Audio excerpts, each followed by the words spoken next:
Tariro Matanga, the founder of Kwanda Pay, formerly known as Mobart. I grew up in Harare, Zimbabwe. I went to Arundel, and then at the age of 17, I moved to the UK to finish my final 2 years of high school at Malvern Girls College. I was a boarder there, and then from there I went on to Manchester University and read pharmacy. And then after that, I worked for a bit and moved to Paris to get my MBA.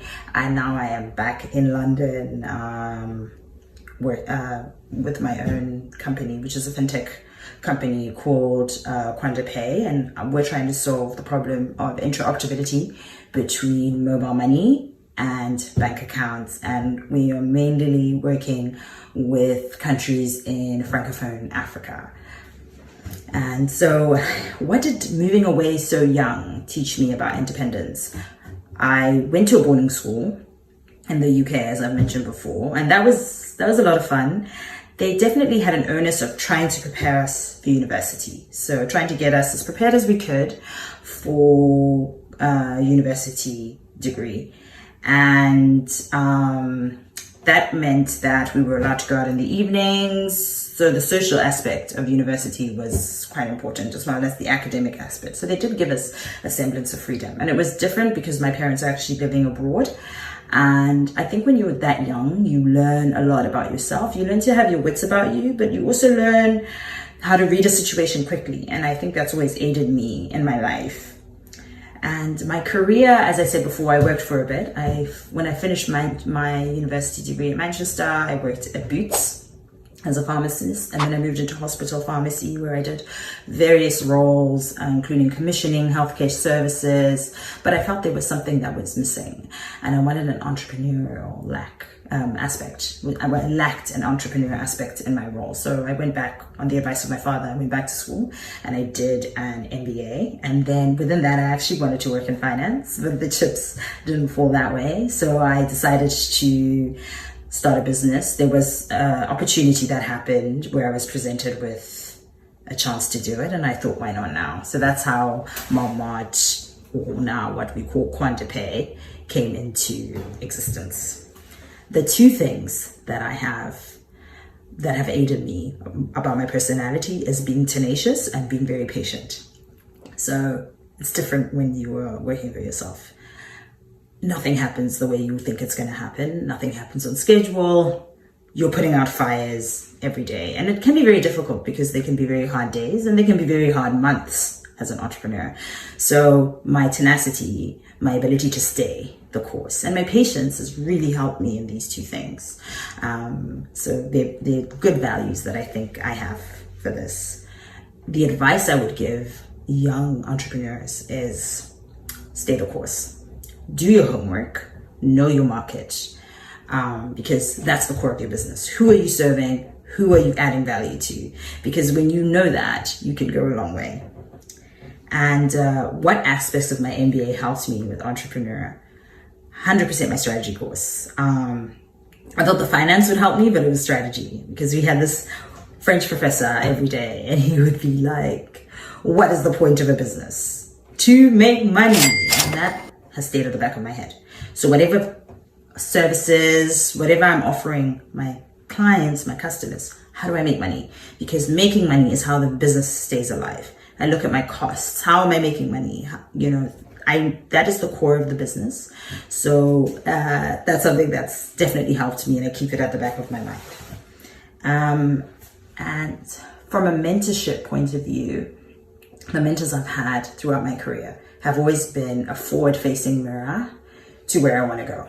So currently I've transitioned into a portfolio career, which means I sit on boards as a non-executive director. And I've had a couple of mentors in the last 2 years.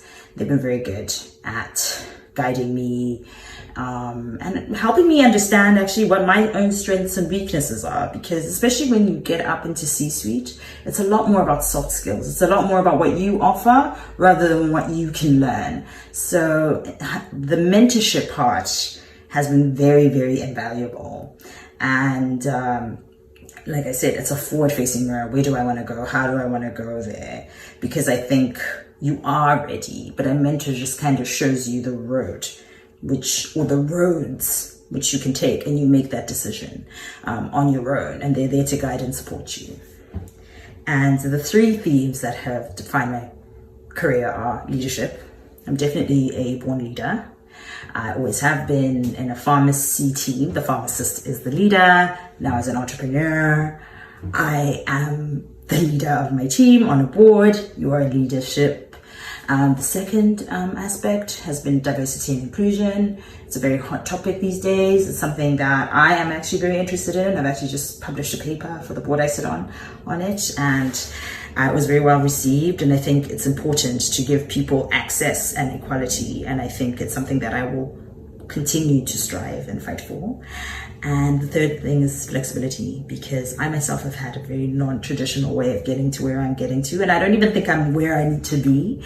So I think there needs to be flexibility and allowing people to go their own path. So those are the three things that I've had in my career, 100%.